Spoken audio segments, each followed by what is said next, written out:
गोंदिया जिल्ह्यामध्ये राज्य महिला आयोगाच्या वतीनं आयोग आपल्या दारी या उपक्रमामध्ये जनसुनावणीच्या माध्यमातून 55 तक्रारी या प्रत्यक्ष उपस्थित राहिलेल्या होत्या।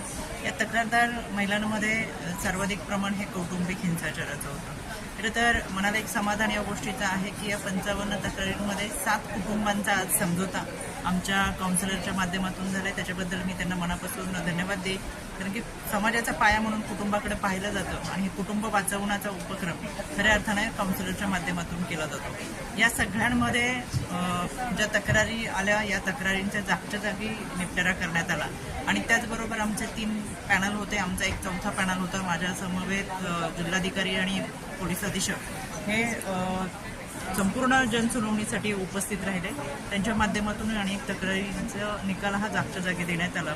त्याच्यामुळे ह्या गोष्टीचं समाधान आहे की ज्या महिला या ठिकाणी आल्या होत्या त्यांच्या चेहऱ्यावरचं स्मितहास्य ही आमच्या कामाची पावती आणि अनेक वर्ष न्यायाच्या प्रतीक्षेत असलेल्या महिलांना न्याय देण्याची भूमिका आजच्या या जनसुनावणीच्या माध्यमातून घेतली।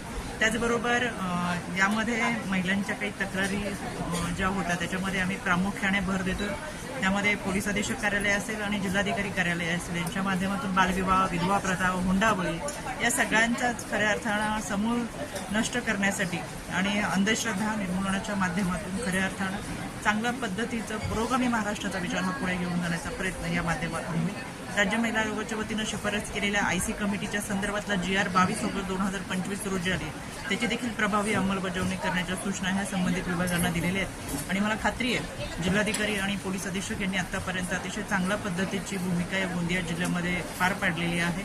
अतिशय सतर्क आणि चांगल्या पद्धतीची यंत्रणा या दोन्ही विभागाच्या माध्यमातून, त्याचबरोबर आमच्या CO कार्यालय असेल, विधी सेवा प्राधिकरण असेल, जिमोबा असेल, वन स्टॉप सेंटर भरोसा असेल यांच्या माध्यमातून देखील चांगल्या पद्धतीचे उपक्रम राबवले जातात। ज्या काही त्रुटी आमच्यामध्ये असतील ते भरून काढण्याचा प्रयत्न या माध्यमातून निश्चितपणाने केला जाईल। राज्य महिला आयोगाच्या वतीने या सगळ्या गोष्टींचा आलेल्या तक्रारदारांचा पाठपुरावा करून या सगळ्या तक्रारी निकालात तर काढलेल्याच आहेत, पण कोर्टाच्या माध्यमातून न्यायाच्या चौकटीतून जाणाऱ्या काही तक्रारी असतील तर त्या लवकरात लवकर बोर्डवर घेऊन त्यांना देखील न्याय देण्याचा प्रयत्न हा आमच्या विधी सेवा प्राधिकरणाच्या माध्यमातून घेतला जाईल। अतिशय चांगल्या पद्धतीने पार पडलेल्या या जनसुनावणीमध्ये आम्ही महिलांना न्याय देऊ शकलो ही निश्चित समाधानाची गोष्ट आहे आणि इतके कुटुंब एकत्र गोंदिया जिल्ह्यामध्ये आले ते समझोता त्यांच्यामध्ये झालेला आहे। खऱ्या अर्थानं काउन्सिलिंग सेंटरची जी जबाबदारी होती ती त्यांनी अतिशय उत्तमरित्या पार पडली आणि हेच आमचं उद्दिष्ट आहे की कुटुंब विभक्त होण्यापेक्षा एकत्र कुटुंब खऱ्या अर्थानं समाजामध्ये भक्कमपणे उभं राहील यासाठीचा हा प्रयत्न होता। तो यशस्वी होताना दिसतो, त्यासाठी त्यांना मनापासून शुभेच्छा।